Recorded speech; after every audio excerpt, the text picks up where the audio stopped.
사랑하는 성도 여러분, 지난밤 평안히 주무셨습니까? 우리 하나님의 귀한 은혜가 사랑하는 우리 밴쿠버 모든 성도님들 위해 지난밤 함께하였기를 소망합니다.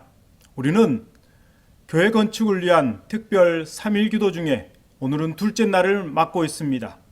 어제 저는 고레스에 대한 이야기를 하였습니다.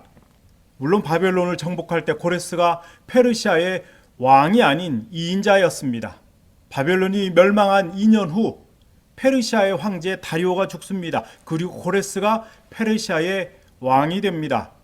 이 과정에서 우리는 중요한 몇 가지를 오늘 살펴보려고 합니다. 첫 번째, 다니엘서 11장 1절에 그를 돕고 강하게 하기 위해서 가브리엘 천사가 옵니다. 여기서 그라는 것은 페르시아 왕 다리오를 이야기하고 있습니다. 페르시아 왕 다리오를 돕기 위해서 가브리엘 천사가 오고 있는 것을 우리에게 보여주고 있습니다. 가브리엘 천사가 다리오에게 온 것은 다리오의 통치가 하나님께서 보시기에 아주 높임을 받았기 때문입니다. 어떻게 다리오가 통치하였기에 하나님께 높임을 받았을까요? 오늘 그 부분도 살펴봐야 될 것입니다. 그리고 다리오가 죽고 고레스가 왕이 됩니다. 바로 그 고레스의 통치 원년은 유대인들에게 아주 중요한 해였습니다. 바로 최초의 히브리인 무리가 느부갓네살 왕에 의해서 유다에서 바벨론으로 사로잡혀 온 지 70년이 차는 아주 중요한 해였던 것입니다. 그리고 이제 고레스가 다니엘을 만납니다. 고레스는 이미 다니엘이 사자굴에서 해서 구원받았다는 사실을 들어서 알고 있었습니다. 그래서 고레스가 다니엘을 직접 만났을 때 하나님께서 고레스의 마음을 움직이셨습니다. 그래서 다니엘은 고레스를 향한 바로 그 예언이 기록된 이사야 45장을 펼칩니다. 그리고 고레스는 그 말씀을 읽습니다. 이사야 45장 1절, 4절로 6절 그리고 13절 말씀입니다.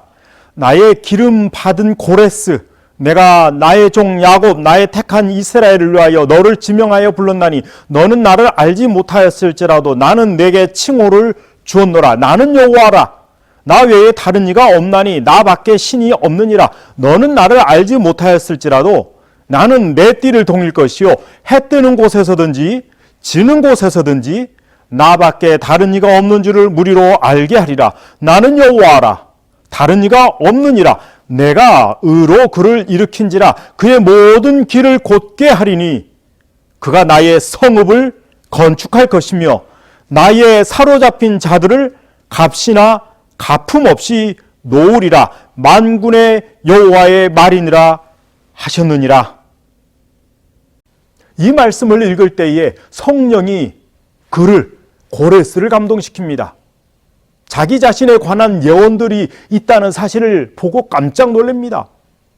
너는 나를 알지 못했을지라도 말씀하십니다. 나는 내게 칭호를 주었노라. 고레스라는 칭호를 이미 수백 년 전에 이사야서에 기록되었다는 사실을 보고 깜짝 놀라게 됩니다.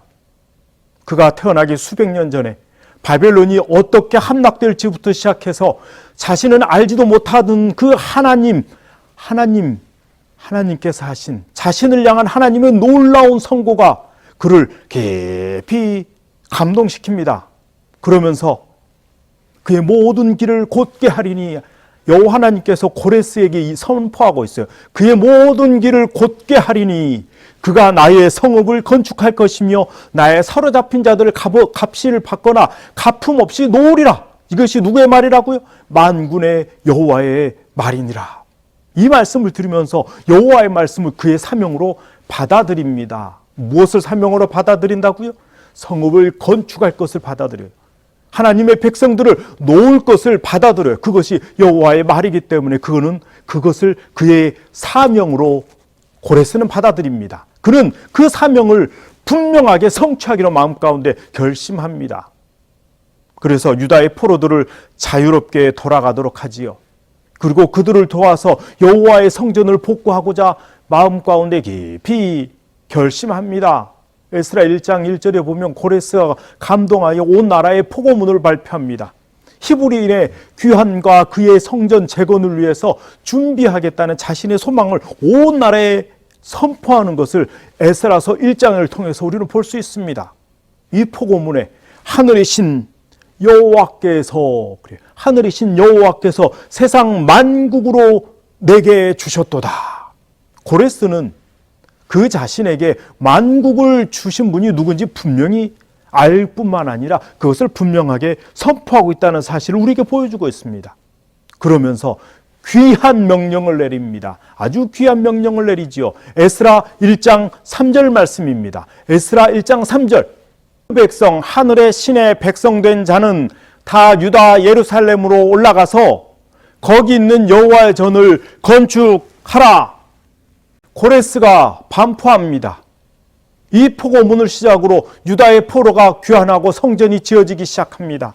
우리는 오늘 오늘 말씀이 예언이며 참으로 놀라운 말씀인 것이 사실입니다. 그런데 이런 놀라운 고레스의 마음이 감동까지 있었던 그 뒷배경을 살펴봐야 합니다. 우리가 아까 첫 번째 다니엘서 11장 1절에 있었던 이 다리오의 마음이, 다리오의 통치가 하나님 앞에 아주 높임을 받았다는 그 이유를 우리는 살펴봐야 합니다. 어떻게 고레스의 마음이 감동할 수 있었는지 우리는 살펴봐야 합니다. 다니엘 9장 1절 말씀입니다. 다리오 원년에 다니엘이 기도를 합니다. 그리고 그가 기도한 도중에 성령에 의해서 한 가지를 깨닫게 됩니다. 나 여호와가 말하노라 70년이 마치면 내가 바벨론 왕과 그 나라와 갈대아인의 땅을 그 죄악으로 인하여 벌하여 황무케 하되, 바로 기도하며 여호와께 받은 이 예레미야서의 말씀을 깨닫습니다. 예레미야가 기도하던 중에 이 예레미야서 25장 이 말씀을 받습니다. 그런데 이 70년이 차면 돌아오겠다는 이 말씀을 예레미야가 바벨론에 있는 많은 유대인들에게 선포를 합니다. 그런데 예레미야서 2장 25장 3절 4절에 보면은 너희가 듣지 않았다라고 기록해요. 너희가 듣지 아니하였으며 아주 귀를 기울여 들으려고도 하지 않았다라고, 일부러 듣지 않았다라고 이야기하고 있습니다. 예레미야가 탄식하죠. 그렇게 사람들이 듣지 않으려는 말씀을 기도하던 다니엘은 깨닫습니다. 사람들이 들으려고 하지 않았던 그 말씀을 기도하던 중 다니엘이 깨달았던 것이지요.